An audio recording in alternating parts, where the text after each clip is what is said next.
திங்கட்கிழமை ஏமாற்றும் நாள், மந்தமான நாள். ஸ்கூல் லைஃபாக இருந்தாலும் சரி, காலேஜ் லைஃபாக இருந்தாலும் சரி, ஒர்க்குக்கு போகிற லைஃபாக இருந்தாலும் சரி, இந்த திங்கட்கிழமை வந்தாலே நம்ம மைண்டுக்குள்ளே ஒன்று தோணும் பாருங்க.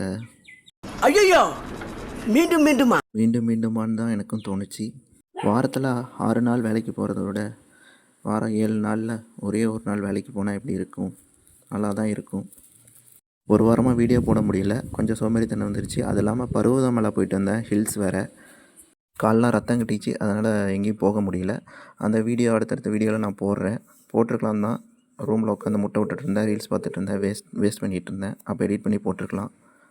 இனிமேல் ரெகுலராக வீடியோ போட ட்ரை பண்ணுறேன். எங்கள் ஊர் ஹைஸ்கூலுக்கு ஜாக்கிங் போகலான்னு வந்தேன். அப்படியே ஸ்கூலையும் சுற்றி பார்க்கும்போது தான் என் கண்ணில் நாவல் மரம் தெரிஞ்சிச்சு.